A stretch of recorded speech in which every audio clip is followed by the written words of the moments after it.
বুবলির কর্মকাণ্ড দেখে অপু বিশ্বাসকে যা বললেন শাকিব খান।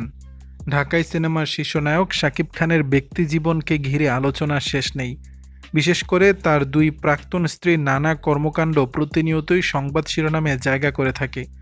ভালোবেসে 2008 সালে চিত্রনায়িকা অপু বিশ্বাসকে বিয়ে করেছিলেন শাকিব খান।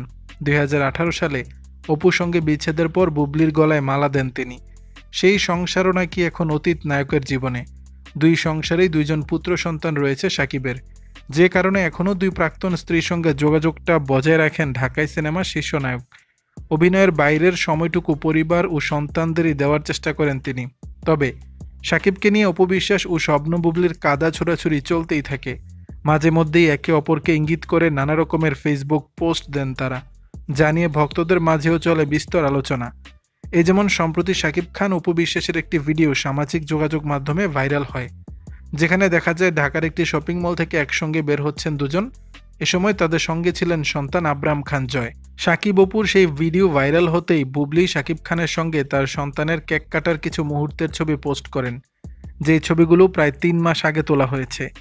এরপরই অনেকে মনে করতে শুরু করেন শাকিব অপুর ভাইরাল ভিডিওর রেশ থেকেই হয়তো নায়কের সঙ্গে পারিবারিক মুহূর্তের ছবিগুলো পোস্ট করেছেন বুবলি। বিষয়টি নিয়ে সম্প্রতি এক সাক্ষাৎকারে অপু বিশ্বাস জানালেন, শাকিব নাকি বুবলির এসব কর্মকাণ্ড দেখে তাকে সান্ত্বনা দেন, অপুকে পরামর্শ দেন এসব নিয়ে না ভাবার জন্য। অপু বিশ্বাসের ভাষ্যটা এমন, শাকিব আমাকে বলে তুমি এসব একদমই মাথায় নিও না, তুমি কি সেটা জানো, তোমার অবস্থান তুমি জানো, এজন্যই আমি চুপ থাকতে উৎসাহিত বোধ করি, যে কারণে আমার প্রতিপক্ষ বা জবাবি কিছু বলার প্রয়োজন মনে করি না, এমনটাই বলেন অভিনেত্রী। এ সময় বুবলিকে খোঁচা দিয়ে অপু বলেন, সিনেমা নাই, কোনো কাজ নাই, এবারের ঈদটা ফাঁকা যাবে না, কোনোভাবেই ফাঁকা যেতে দিবে না, তখন আমার নামটাই তুলবে, আমার পরিবারকেই তুলবে। দর্শক, বিষয়টি নিয়ে আপনাদের মতামত জানাবেন নিচের কমেন্ট বক্সে।